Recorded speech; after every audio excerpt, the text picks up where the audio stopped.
बिस्मिल्लाहिर्रहमानिर्रहीम।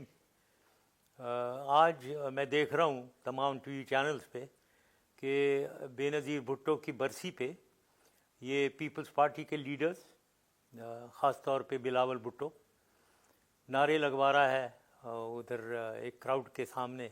ऊपर से नवाज़ शरीफ भी ज्वाइन करके मेरे ख़िलाफ़, ये दोनों ज्वाइन कर गए। असली बात ये है कि ये प्रेशर डालना चाह रहे हैं फ़ौज के ऊपर। फ़ौज के ऊपर प्रेशर डालने का तरीका एक ही है, मेरे पे प्रेशर डाला जाए। अब मैं सिर्फ इसमें का जवाब देना चाहता हूँ और मैं बिलावल का जवाब देना चाहता हूँ। ये जो नारे लगवा रहा है उधर औरतों की तरह, सबसे पहले तो ये आदमी बन के दिखाए और उसके बाद नारे लगवाए, ठीक है। अब दूसरी बात इसको मैं ये बताना चाहता हूँ कि इसकी एविडेंस सिर्फ बातें करने से तो नहीं होता। मियाँ, बच्चों की तरह तू जो बातें कर रहा है वहाँ, उससे कुछ नहीं होता। एविडेंस दो। What is the evidence? मेरे ऊपर क्या एविडेंस है मेरे ख़िलाफ़? मेरे ख़िलाफ़ तो आप यही कहते हो ना कि मैंने सिक्योरिटी नहीं दी। सिक्योरिटी क्या नहीं दी? सिक्योरिटी 100% थी और मेरी रिस्पॉन्सिबिलिटी भी नहीं है। हुकूमत ने 100% सिक्योरिटी दी। बेनज़ीर आई है 2 घंटे के लिए वहाँ जलसे में, लियाकत बाग में जलसा किया है। उसके बाद क्राउड के थ्रू होते हुए गई है और गाड़ी में बैठी है बॉम्ब प्रूफ और बिल्कुल सेफ़। उसके अंदर जो 5 और लोग बैठे हुए थे उनके तो बाल भी नहीं हिलाए, बिल्कुल। तो सवाल ये पैदा होता, अब आता है एविडेंस आती है। और एविडेंस में सबसे पहली चीज़ कि बेनिफिशियरी कौन है, कौन, किसको फ़ायदा, किसको हुआ सबसे ज़्यादा? मुझे तो कोई फ़ायदा नहीं हुआ।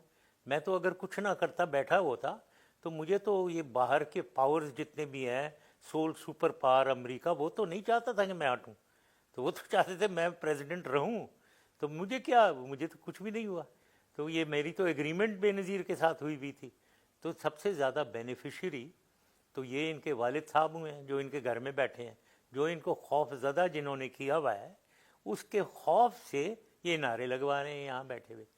अब उन्होंने एक जाली किस्म की विल लिखवा दी और पार्टी को टेक ओवर कर लिया। सारा उनकी जायदाद इनके नाम पे हो गई। ये तो अमीर भी बहुत हो गए और सब कुछ इनको मिल गया। पार्टी भी बनी बनाई, एक पार्टी मिल गई।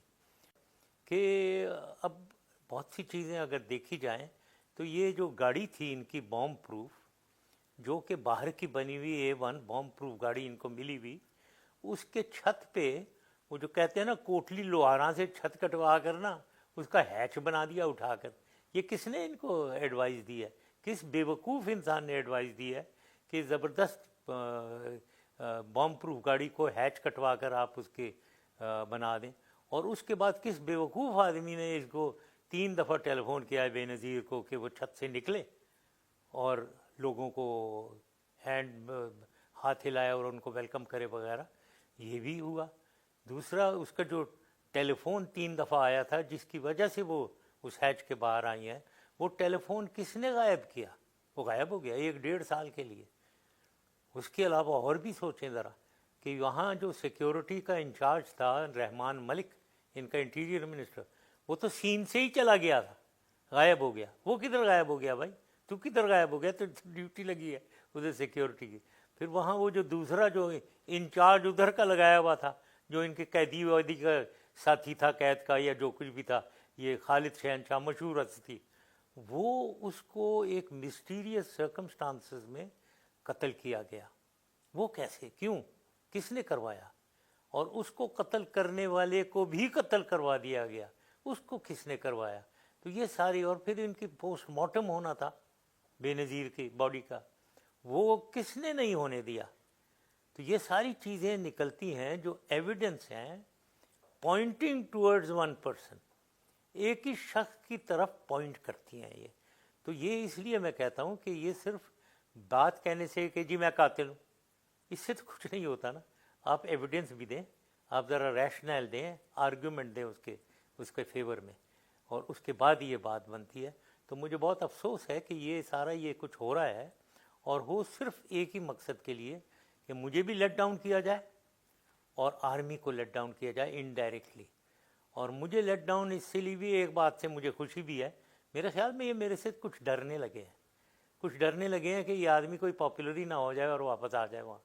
तो اس سے شاید ڈرنے لگے ہیں. تو اس لحاظ سے مجھے کوئی خوشی بھی ہے تھوڑی بہت کہ یہ جتنا شور مچاتے ہیں اتنا ہی خوف دکھاتا ہے. جو شور بہت مچائے کسی کے خلاف یہی ہے نا کہ وہ ڈر رہا ہے اس سے. تو مجھے لگ رہا ہے یہ ڈر رہا ہے تو اور زیادہ ڈریں. جتنا زیادہ اور نعرے لگوائیں گے یہ تو اس سے مجھے خوشی ہوگی میرے خیال میں. یہ دیکھتے ہیں. تو اینی وے دوسرا نواز شریف, اس کے بارے میں زیادہ نہیں بولنا چاہتا ہوں. اس کا اپنا ہی اینگل ہے, وہ اپنی چکر میں لگا ہوا ہے. پوری میرے خلاف پوری جوڈیشری کو اس نے استعمال کیا افتخار محمد چودھری کے ساتھ. ابھی بھی انفلوئنس کر رہا ہے, پرائم منسٹر بنا ہوا ہے اور ادھر پیچھے سے انفلوئنس کر رہا ہے.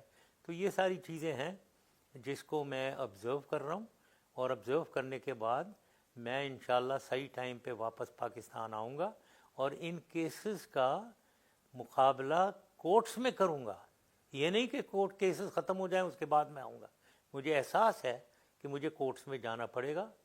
پہلے بھی میں 15 دفعہ کورٹس میں گیا ہوں, تو اور دوبارہ چلے جائیں گے, کوئی ایسی بات نہیں ہے.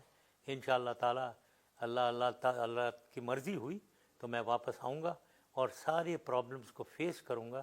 پہلے بھی بڑے چیلنجز فیس کر لیے ہیں, پہلے بھی جان کو خطرہ پڑا ہے, پہلے بھی بامبس کا مقابلہ کیا ہے, ایکسپلوسیوز کا مقابلہ کیا ہے, گولیوں کا مقابلہ کیا ہے. اللہ تعالیٰ ایک ہے, اللہ تعالیٰ بچانے والا ہے. وہ انشاءاللہ تعالیٰ, کیونکہ میں اپنے لیے کچھ نہیں کر رہا ہوں, میں پاکستان کے لیے کچھ کرنا چاہ رہا ہوں, پاکستان کے غریبوں کے لیے کچھ کرنا چاہ رہا ہوں. تو مجھے یقین ہے کہ میری نیت اچھی ہے, اللہ تعالیٰ ساتھ دے گا انشاءاللہ. خدا حافظ.